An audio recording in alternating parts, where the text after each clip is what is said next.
الصالحين بلا حساب ولا سابقة عذاب. سأساعدكم بإذن الله، لأن حين نقدم لكم الخير لعل الله يرحمنا به رحمة واسعة. أن يهدي الله عليك رجلا واحدا خير لك من حمر النعم وخير لك من طلعت عليه الشمس. فهدايتك هداية بفضل الله تعالى لمؤمن مسلم بفضل الله جل وعلا.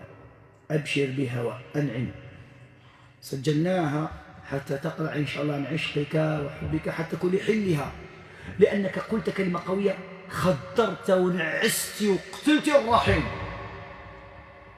فجئت على الجفاء في النفس والقلب والرحم والفرج والعورة، فلا إحساس قلبي وجداني ولا حتى فراش منامك. صح؟ أمر عظيم. أبشر أبشر بكل خير. أبشر يوسف. الآن بإذن الله سجلت ما تحتاجه ما ينفعك بإذن الله. يصعد بإذن الآخر إن شاء الله. هيا يصعد الآخر بإذن الله جل وعلا. يصعد الآخر بإذن الله جل وعلا. هيا يصعد بإذن الله تعالى. هيا يصعد. السلام عليكم ورحمة الله وبركاته. السلام عليكم ورحمة الله.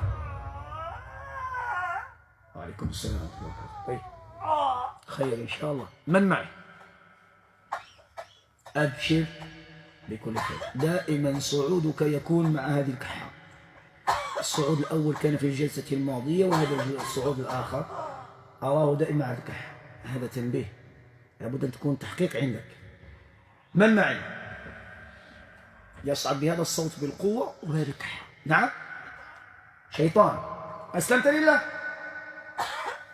أسلمت؟ لم تسلم بعد. طيب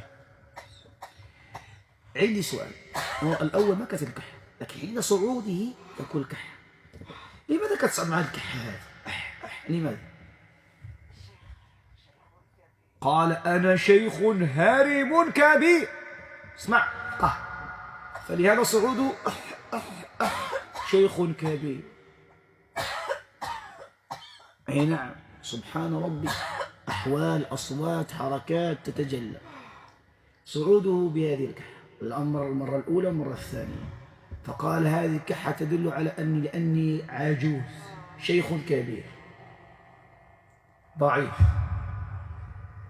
كم سنة